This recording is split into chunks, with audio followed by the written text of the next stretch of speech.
నమస్తే. ఈ వారం సమాచారానికి స్వాగతం. బడ్జెట్ లెక్కలు, ఆర్థిక అంశాలు నాకు పెద్దగా తెలియవు. ఈ వారంలోనే బడ్జెట్ సమర్పణ జరిగింది. కేంద్ర బడ్జెట్, యూనియన్ బడ్జెట్ అంటారు కదా, అది. అయితే దానిలోని మూడు రాజకీయ అంశాలు ప్రస్తావించారు మన విత్త మంత్రి గారు. ఆ మూడు రాజకీయ అంశాలపైన చర్చిద్దాం. ఒకటి, ఈ 10 ఏళ్ల కాలంలో దేశం బాగా అభివృద్ధి చెందింది అన్నారు. ఎక్కడ చెందింది, ఎవరికి చెందింది, ఎలా చెందింది, పూర్తి వివరణ ఇస్తే బాగుండేది.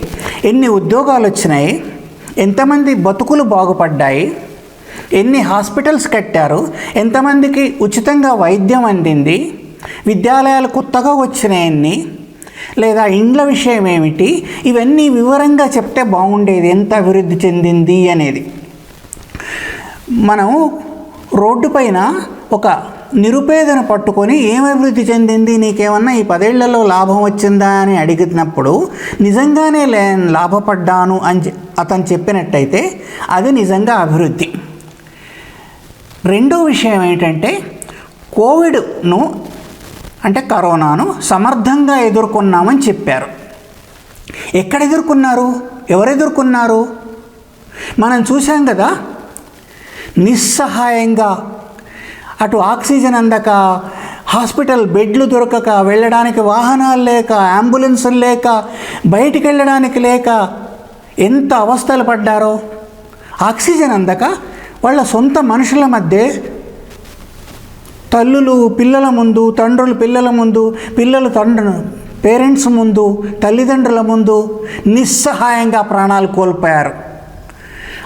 దేశమంతటి విషయం అక్కడ పక్కన పెట్టినా కూడా గంగా నది నిండా శవాలే, గంగా నది ఒడ్డునంతా శవాలే.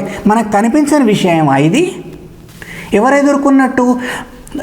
కోవిడ్ తుఫాన్లాగా వచ్చింది, తను పొట్టన పెట్టుకుందామనుకున్న వాళ్ళందరినీ పొట్టన పెట్టుకుంది.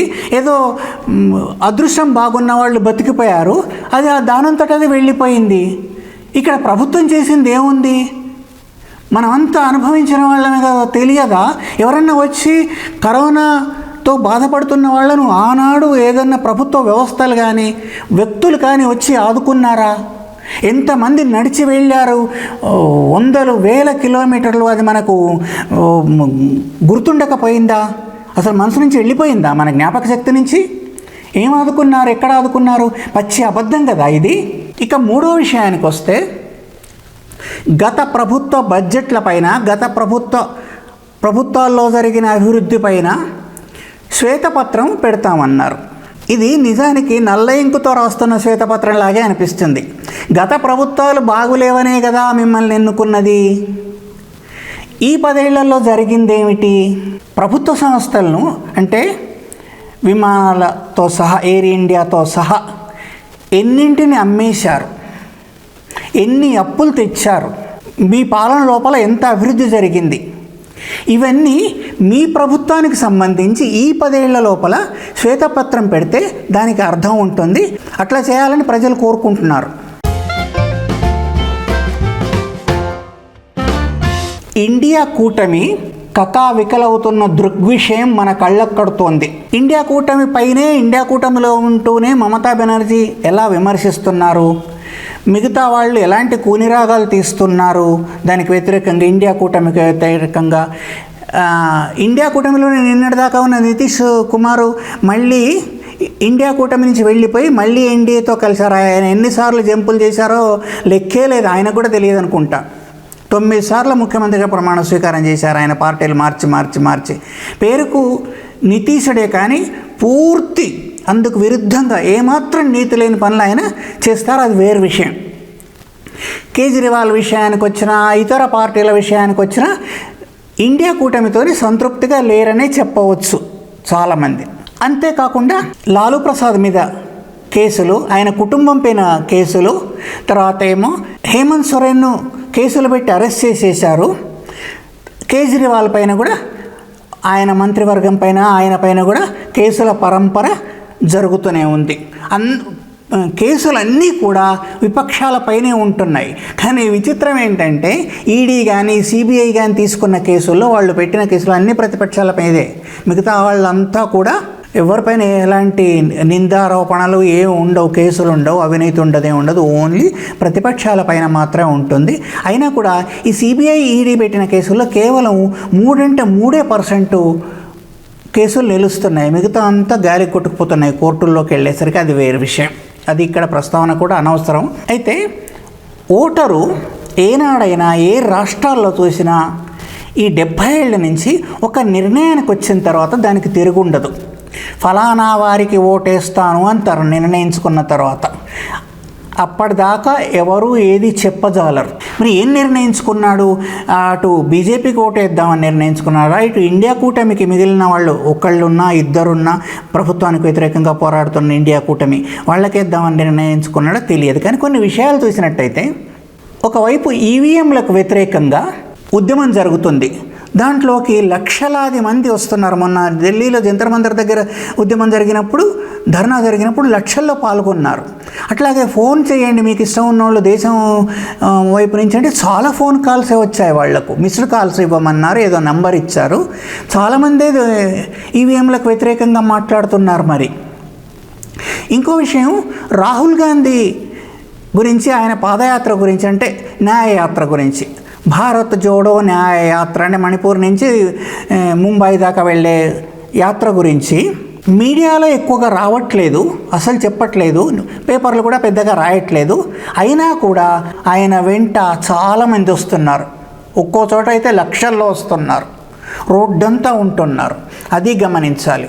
మూడో విషయం, నిరుద్యోగ యువత అంటే 40% దాకా ఉందంటున్నారు కదా నిరుద్యోగ యువత చాలా నిరాశతో ఉంది.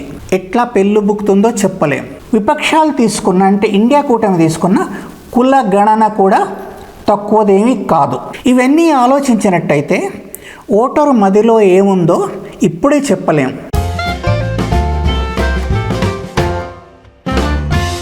బియ్యం ధరలు బాగా పెరిగిపోయిన నేపథ్యంలో కేంద్ర ప్రభుత్వం భారత్ రైస్ స్కీముతో 29 రూపాయలకే ఈ వారం నుంచి బియ్యం ఇస్తానని ప్రకటించింది. చాలా సంతోషించాల్సిన విషయం. ఎందుకంటే 29 రూపాయలకు వస్తుంది. ఎందుకంటే దానికి ఎన్నో రెట్లు ఎక్కువగా డబుల్ ధరలకు దాదాపు 60 రూపాయలు దాటిందంటున్నారు కదా బియ్యం ధర ఈ మధ్య. అంటే ధరలు పెరిగిపోయి ఇస్తుందంటున్నారు. బాగుంది 29 రూపాయలకే ఇవ్వడం. నిజానికి కూడా అన్నింటి ధరలు విపరీతంగా పెరిగిపోయినాయి.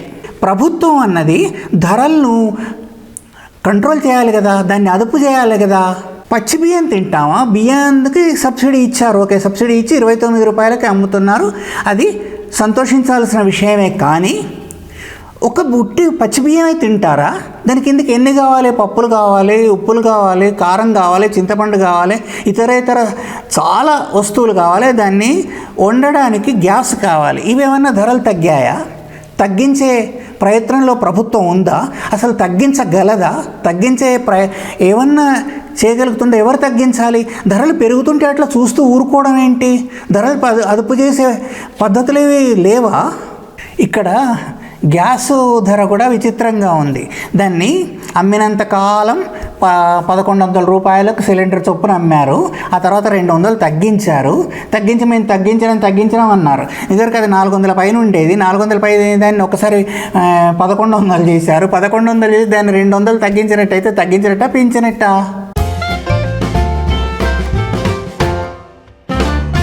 పద్మ అవార్డులపైన ఇదివరకే సమగ్రంగా మాట్లాడాను.